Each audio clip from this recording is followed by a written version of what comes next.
Hi, I'm Mark, your guide to, well, let's just say I'm familiar with all the pickleball traps out there. hmm Mostly because I've tripped into all of them myself, huh? And I'm Raven. I'm here to help turn those pickleball mishaps into, actual wins. You know what gets me?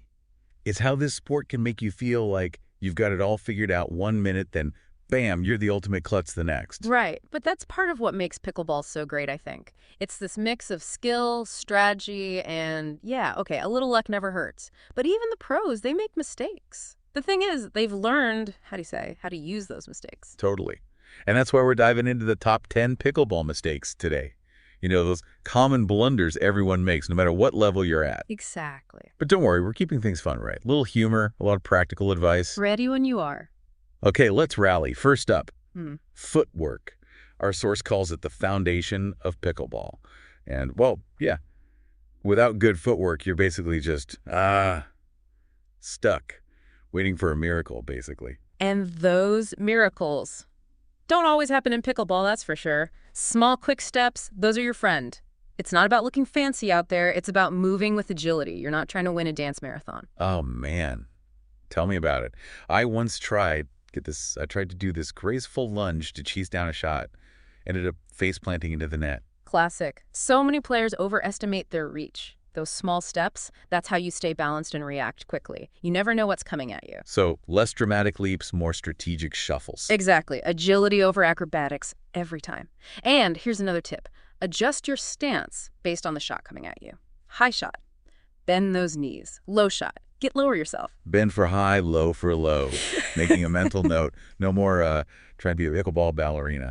Okay, but what about when you need that extra reach? That's where lunges come in. But key thing here, it's got to be strategic. Don't just hurl yourself across the court.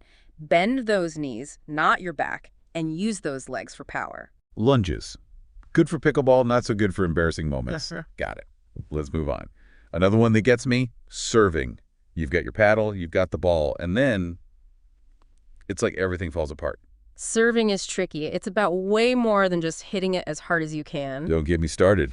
My brain just shouts, hit it hard, and then the ball, gone, out of there.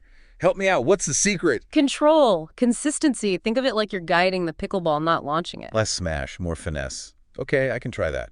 What else? Follow through. So important. It's not just about making contact with the ball. It's about that whole motion. Follow through. Okay.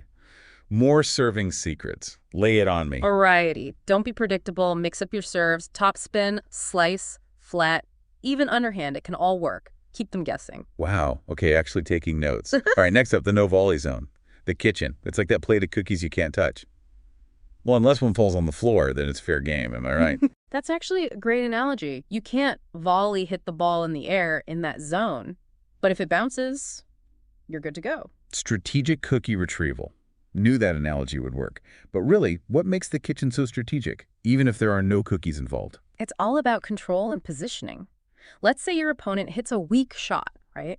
Lands in the kitchen. You've got the chance to take over the point. Okay, but how do you avoid, making a run for it and then having the ball just whiz right past you? Patience and observation. Don't just rush in, wait for the bounce, read your opponent, then make your move when you have the best shot.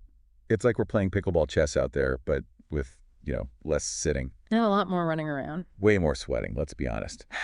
Okay, speaking of knowing what's coming at you, our next mistake is a big one for me. Misjudging the ball's trajectory. It's like my brain sees this whole different ball and then whiff. Any advice for actually seeing where that pickleball is going? Oh, absolutely. Watch your opponent's paddle, that angle when they hit the ball. It's like they're telling you their plan. Downward angle usually means a lower shot. Upward angle, probably a lob.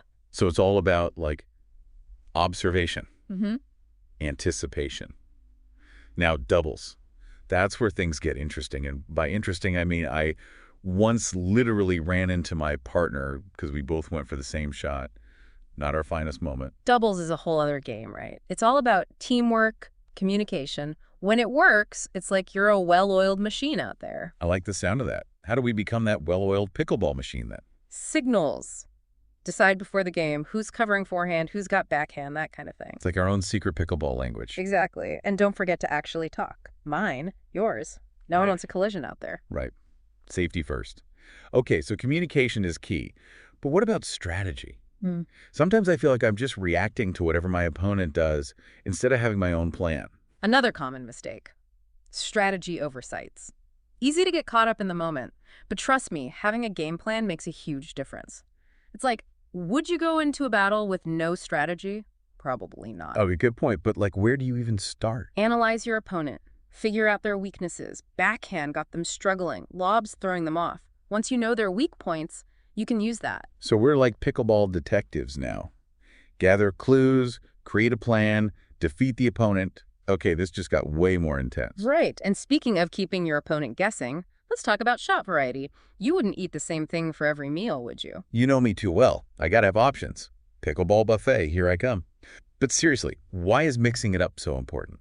It keeps them guessing. Predictable player, easy to defend against, but mix up those lobs, drop shots, volleys, all of a sudden it's way harder to know what's coming. Okay, so we're serving up a pickleball buffet of awesomeness. Yep. I like it. How do you know which shot to use and when? Read the court, read your opponent, close to the net, maybe a lob's the way to go. Hanging back, try a drop shot. Now you're speaking my language. Okay, this all makes so much sense. Speaking of positioning, I've got to say, I've been caught out of position more times than I can count.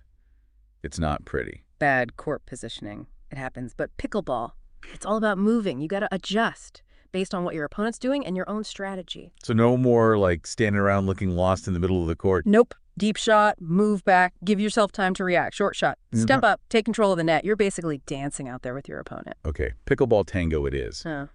But you know, sometimes it's like my feet just refuse to cooperate, or my brain, I don't even know. Some days it feels like every shot goes wrong, serves off, volleys are weak, even my lucky socks aren't helping. What do you do when you're just having an off day? We've all been there. Sometimes it's not even about, the actual pickleball skills. It's mental, too. Are you taking care of yourself? Warming up, cooling down. See, now that's where I might be guilty, skipping a few steps, especially when I'm ready to get playing. But something tells me that's a big no-no. It makes a difference. Warming up, cooling down our source is big on that. It's like you wouldn't expect a car to just perform without warming up the engine, right? Same with your body. So we're talking like those dynamic stretches, arm circles, leg swings, all that good stuff. Exactly. Get that blood flowing. And then cooling down afterwards helps your body recover, Prevents injuries, reduces soreness. Static stretches are your friend. Okay, you've convinced me. No more rushing onto the court for this pickleball enthusiast. This has been great, but I have a feeling we could talk about pickleball mistakes forever. What's one last piece of wisdom you can leave us with? Here's the thing about pickleball, and I really believe this. The biggest mistake is being afraid to make mistakes, Embrace them. It's how you learn. Don't be afraid to try new shots, experiment a little, and hey, if it goes hilariously wrong, laugh it off. I think that's the best advice yet. It's a game. We're supposed to be having fun out there, so go make those mistakes, learn from them, and enjoy every minute. Exactly. Even the pros were beginners once. Keep practicing, keep learning, and keep having fun out there on the pickleball court.